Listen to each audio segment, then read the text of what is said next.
Assalamu alaikum warahmatullahi wabarakatuh. Jama'a barkanmu da wannan rana, barkanmu da wannan lokaci. Allah ba ma barka wannan rana, Allah ba mu albarka wannan lokaci. Idan yau ne farkon zuwa mutum ka wannan channel namu, ya danna mana subscribe, ya mana like da share domin samun sabbin shirye-shiryen bidiyon mu da zarar mun dora. Insha Allah, da fatan kowa ya wuni lafiya. Allah ya samu dace, Allah ya rufa mana asiri. To insha Allah, to da fatan kowa ya sallah lafiya. To alhamdulillah. To yau ga muku dauke da wani sirri. Shi dai wannan sirri alhamdulillah wanda ya fitar mana da wannan sirri insha Allah ya yi mana magana da cewa da wannan sirri insha Allah ya yi hidimar sallah.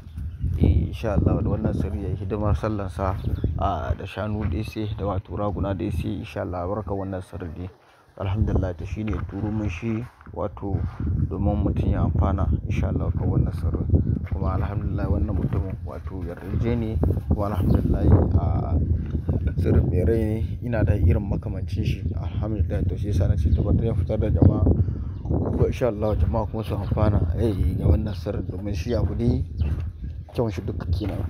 Alhamdulillah kawai da ka sani shi dai wannan sirrin wato idan mutum na son a tura mishi kuɗi cikin account shi wato idan mutum na son a dinga tura masa da kuɗi cikin account shi wato cikin sati ɗaya cikin sati ɗaya ne mutum ana iya samun wannan kuɗi, wannan to ana iya samun, ko kuma wato ya kasance duk wani yanayi na samun kuɗi haka mutum yana iya samu ko da mutum baya da account.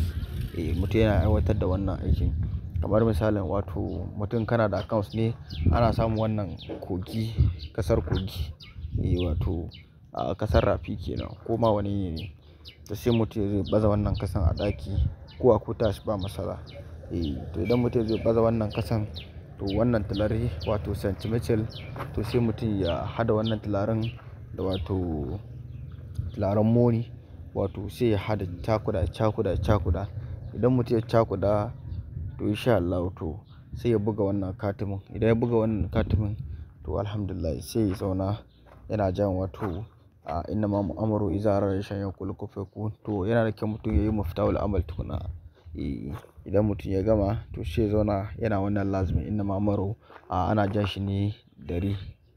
Idan an ja dari an gama to sai a soma jallasa su bani kudi, jallasa su bani kudi, zikirin kenan, jallasa su bani kudi, wato ai kasha 1111. Haka ake jan wannan sirrin. To insha Allah idan an gama yau gobe kwana uku ne ake yi. To ga mutumin da ke da wato ijaba mai karfin ijaba, tun ran da aka soma ja ba za a yi kwana uku ba sai mutum ya samu kamar miliyan 3 a sefa ko miliyan 4 a sefa ko wato miliyan wato 2 a naira insha Allah. Tun kafin akwai kwana uku mutum zai ga iko Allah. Mutum na rubuta account number shi sakiya. Ko mutum bai da account, mutum yana rubuta sunan shi da sunan mahaifiyar shi. To wani lokacin mutum zai wayi gari ya tashi ya yi cikin ajiye mishi jakka da kuɗi. Shi wannan sirri mujarrabi ne kuma haka yake. Allah ya sa mu dace.